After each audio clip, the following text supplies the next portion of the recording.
Plants are always undergoing different levels of stress, mild, serious, or even severe, with dry air, too much light, or not enough water. The genes that allow plants to deal with these stresses are not the same for each of these conditions. Here we are trying to identify the traits that vary genetically, and it is then the breeder who will determine the gene variants, called the alleles, that are most favorable for each condition.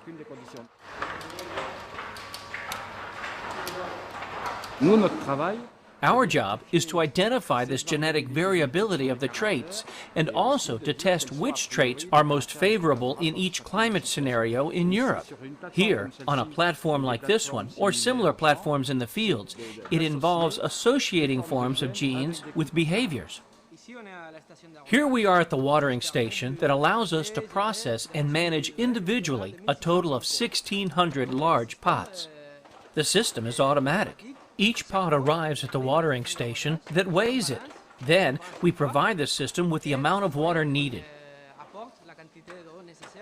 so we can process each plant individually, either to be water stressed or well watered.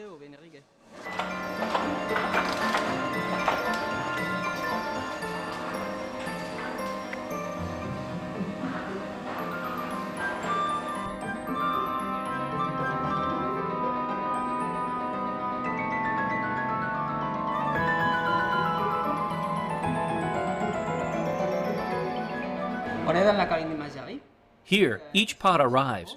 The system takes pictures of the plant from above and from the sides. This is done every day for every plant, so we can monitor the changes in leaf area, plant biomass, and architecture as the plant grows.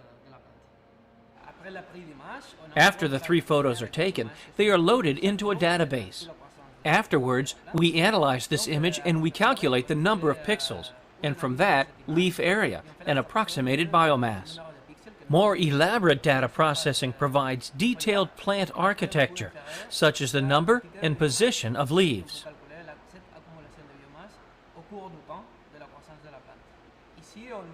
Here we see the development over time of 4 genotypes that differ significantly in terms of plant architecture.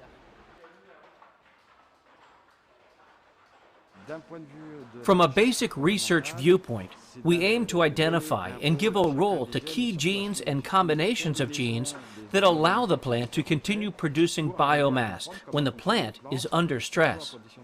From an applied perspective, we collaborate with breeders, essentially of seed companies, to develop more tolerant varieties. The goal is to reduce the time this takes to design and to develop a new variety for farmers. Currently, this takes 10 years. They would like to bring this time down to 7 years if possible.